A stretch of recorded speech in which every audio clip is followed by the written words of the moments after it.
अल्हम्दुलिल्लाहि रब्बिल आलमीन अर्रहमान अर्रहीम अल्लाहुम्मा सल्लि अला मुहम्मद व अला आलि मुहम्मद। अस्सलामु अलैकुम व रहमतुल्लाहि व बरकातुहू। आज का वाक़या, बगदाद में एक अमीर शख्स था जिसकी बीवी रक्षे कमर और परी चेहरा थी। उस औरत को अपने हुस्न पर बड़ा नाज था।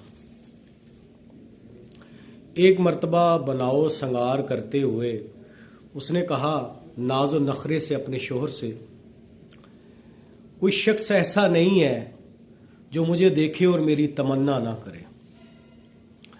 खावंद ने कहा, मुझे उम्मीद है कि हज़रत जुनैद बगदादी रहमतुल्लाह अलैह तेरी कोई परवाह नहीं करेंगे। बीवी ने कहा, अच्छा तो आप इस तरह करें, मुझे इजाज़त दें।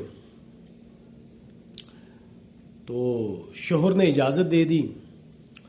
अब वो औरत हज़रत जुनैद बगदादी रहमतुल्लाह के पास एक मसला पूछने आई और मसला पूछने के बहाने उसने अपने चेहरे से निकाब खोल दिया। आपकी नज़र जैसे ही उस औरत के चेहरे पर पड़ी, आपने उसका चेहरा देखकर हज़रत जुनैद बगदादी रहमतुल्लाह ने एक अल्लाह के नाम की ज़रब लगाई और उस औरत की जो है वो दुनिया बदल दी।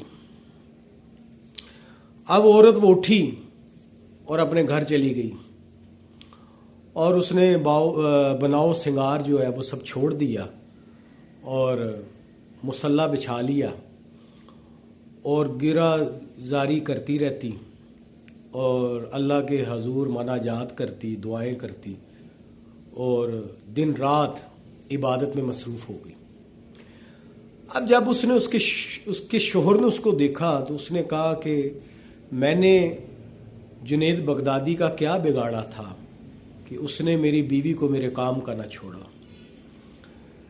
इस मसले का जोहरी पहलू ये है, वो बीवी बड़े नाज से, बड़े गुरूर और तकब्बुर के साथ अपने हुस्न पे नाज करती हुई जुनैद बगदादी की बारगाह में हाज़िर हुई। उसने कहा कि है तो ये भी एक इंसान ही है ना, तो ये मुमकिन नहीं है कि ये मुतासर ना हो मेरे हुस्न से। तो वो औरत थी, नाजो नखरा तो था, हुस्न था, लेकिन वो ये भूल गई कि कुछ लोग होते हैं जो अज़ली हुस्न के तलबगार होते हैं। ज़ाहिरी हुस्न जो है, बनाओ संगार जो है, वो उन्हें अपनी तरफ जो है वो राकब नहीं कर सकता, लुभा नहीं सकता। अब चूंकि हज़रत जुनैद बगदादी रहमतुल्लाह के दिल में जो है ना वो महबूब हकीकी का तसव्वुर उजागर था। वो अपने अल्लाह के ज़िक्र के हुस्न से उनका दिल मुनव्वर था। तो वो एक ज़रब जो है वो औरत बर्दाश्त न कर सकी और फ़ौरन उसके हुस्न की नफ़ी हो गई और वो ज़रब जो है अल्लाह के नाम की वो उसके दिल में पेवस्त हो गई। यानी उसका दिल भी जो है ना वो जाग उठा, जिसे कहते कल्ब जारी हुआ। यानी हज़रत जुनैद बगदादी रहमतुल्लाह का जो दिल था ना, उसका जो हुस्न था वो ज़िक्र के साथ जो मुज़य्यन था उन्होंने किया हुआ, जब उसकी ज़रब उस औरत के दिल पे जा पड़ी तो उसका दिल भी हकीकी हुस्न से मुज़य्यन हो गया और फिर वो अपने अल्लाह के हजूर जो है वो हकीकी महबूब की तरफ राकब हुई और उसने वो नाज व नखरा, वो बनाओ संगार सब कुछ छोड़ दिया और अपनी बाकिया ज़िंदगी अल्लाह की उम्मीद और अल्लाह की आस में जो है और अल्लाह के दीदार के लिए गुजारी।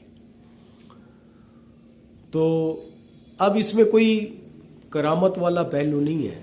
असल में ये जो औलिया अल्लाह होते हैं इनका दिल ज़िंदा होता है, जाग रहा होता है, क्योंकि इन्होंने अपने दिल अपनी अल्लाह की मोहब्बत से मुज़य्यन किए होते हैं, अपने अल्लाह के हुस्न से मुज़य्यन किए होते हैं। ये इस कदर रोशन होते हैं कि जब भी कोई इनके पास आता है और उनको जब इनके दिल का कोई ज़रा अता किया जाता है तो उनका दिल भी जो है ना वो रोशन हो जाता है। तो यही इस वाक़े का जोहरी पहलू है कि अपने दिल को अपने अल्लाह के ज़िक्र के साथ जो है ना वो मुज़य्यन करो। और जितना हो सके अल्लाह का ज़िक्र करो और हमें बुज़ुर्गान दीन का सही मकाम और मर्तबा समझने की तौफ़ीक अल्लाह अता फ़रमाए और हम सबको मुकाम शर्फ़ अता फ़रमाए। आमीन।